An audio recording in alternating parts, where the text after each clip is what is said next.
News 18 के social media platform पर आपका स्वागत है। मैं आपके साथ साइमा परवीन।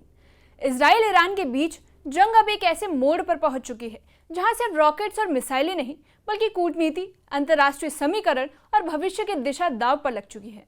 अमेरिका के ईरान पर हमले ने इस पूरे संघर्ष को भड़का दिया है और अब ईरान ने जवाबी हमलों से इजराइल को हिलाकर रख दिया है। खैबर शिकन जैसी एडवांस मिसाइल पहली बार इस्तेमाल हुई है। 14 ठिकानों पर हमले हुए और हाइफा तेल अवीव में तबाही मच गई। लेकिन कहानी सिर्फ यहीं नहीं रुकी। इतना हमला करने के बाद भी इजराइल पीछे नहीं हटा।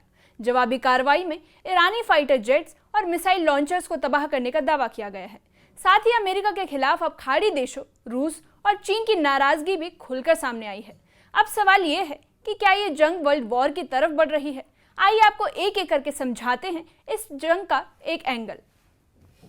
जैसे ही अमेरिका ने ईरान पर हमला किया, ईरान का वो रूप देखने को मिला जो शायद किसी ने सोचा भी नहीं था और ईरान ने अमेरिका के हमले का करारा जवाब दिया। इजराइल पर मिसाइलें दागी। IRGC यानी इस्लामिक रिवॉल्यूशनरी गार्ड्स ने दावा किया है कि उन्होंने इजराइल के 14 अहम ठिकानों को निशाना बनाया और ये अब तक का सबसे बड़ा हमला है। रिपोर्ट्स के मुताबिक मिसाइलें हाइफा और तेल अवीव के रिहायशी और मिलिट्री इलाकों में जा गिरी। इस हमले में 86 से ज्यादा लोग घायल हुए हैं और कई मारे जाने की खबरें भी हैं। ईरान की इस कार्रवाई को सिर्फ एक जवाबी हमला नहीं बल्कि रणनीतिक चेतावनी के तौर पर भी देखा जा रहा है। इससे यह साफ है कि अब जंग का दायरा इजराइल तक सीमित नहीं रहा। अमेरिका की कार्रवाई ने इस पूरे संघर्ष को एक खतरनाक मोड़ पर पहुंचा दिया है।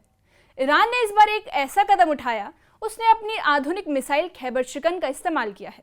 इसका दूसरा नाम है खुर्रम शहर 4, जो ईरान की लंबी दूरी तक मारने वाली और शक्तिशाली मिसाइल मानी जाती है।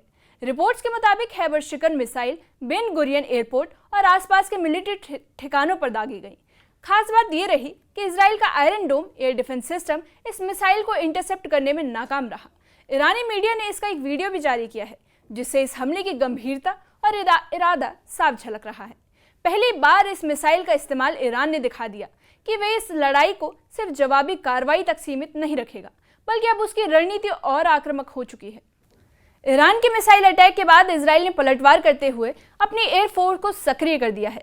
इजरायली डिफेंस फोर्स यानी IDF ने दावा किया है कि उन्होंने ईरान के डेचफुल एयरबेस पर तैनात 2 F-5 फाइटर जेट्स को तबाह कर दिया। साथ ही 8 बैलिस्टिक मिसाइल लॉन्चर्स को भी नष्ट कर दिया गया, जिनमें से 6 लॉन्चर्स तुरंत इजराइल पर फायरिंग के लिए तैयार थे। IDF ने बताया कि बीती रात 20 इजरायली फाइटर जेट्स ने सेंट्रल ईरान में कई अहम सैन्य ठिकानों को टारगेट किया। इस पूरे ऑपरेशन को बेहद सटीक और योजनाबद्ध तरीके से अंजाम दिया गया। ईरान का इजराइल पर यह 20वां बड़ा हमला बताया जा रहा है। बीते कुछ महीनों में ईरान ने इजराइल पर कई बार मिसाइल और ड्रोन अटैक किए, लेकिन इस बार का हमला बाकी सबसे अलग है क्योंकि इसमें पहली बार खैबर शिकन मिसाइल का इस्तेमाल हुआ है। ईरानी मीडिया की रिपोर्ट्स बताती हैं कि इस बार के हमले में टाइमिंग, इंटेलिजेंस और टारगेटिंग बेहद सटीक रही। बेन गुरियन एयरपोर्ट जैसे हाई सिक्योरिटी जोन पर 2 राउंड मिसाइलें दागी गई और दावा किया जा रहा है कि इजरायली डिफेंस सिस्टम इसे रोक भी नहीं सका। इससे साफ हो गया है कि ईरान अब हर बार थोड़े और ज़्यादा खतरनाक तरीके से हमला कर रहा है और ये जंग सिर्फ सीमित जवाब का हमला नहीं रही। ईरान पर अमेरिकी हमले के बाद खाड़ी देशों ने खुलकर विरोध दर्ज करवाया। सऊदी अरब, ओमान, इराक और कतर जैसे मुस्लिम बहुल देशों ने अमेरिकी कार्रवाई को अंतर्राष्ट्रीय कानून और ईरान की संप्रभुता के खिलाफ बताया। सऊदी अरब ने साफ कह दिया है कि यह हमला वेस्ट एशिया की शांति के लिए गंभीर खतरा है और अमेरिका को इस तरह की कार्रवाई से बचना चाहिए। ओमान ने इसे अवैध आक्रामक बताया और कहा कि अमेरिका को संयम बरतना चाहिए। अब खास बात यह रही कि ये वही देश है जो पहले अमेरिका के कूटनीतिक साझेदार माने जाते थे।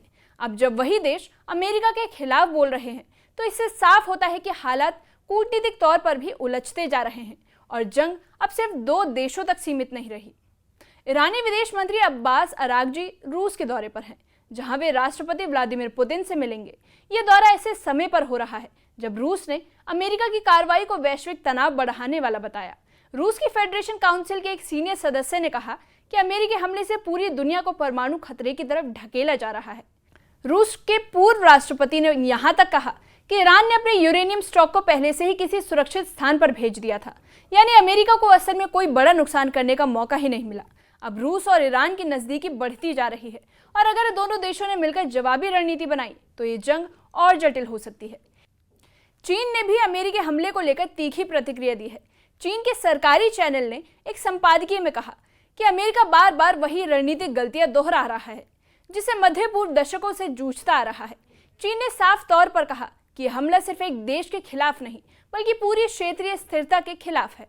चीन का मानना है कि वॉशिंगटन अगर ऐसे ही यूनिलेटरल एक्शंस करता रहा तो इससे सिर्फ तनाव बढ़ेगा और कूटनीति की संभावनाएं खत्म हो जाएंगी। चीन की टिप्पणी तब आई जब अमेरिका खुद इस पूरी लड़ाई में निर्णायक ताकत मान रहा है। अब जब चीन, रूस और खाड़ी देश एक सुर में अमेरिका की निंदा कर रहे हैं तो ये संकेत बेहद गंभीर है। एक वैश्विक ध्रुवीकरण सामने आ रहा है।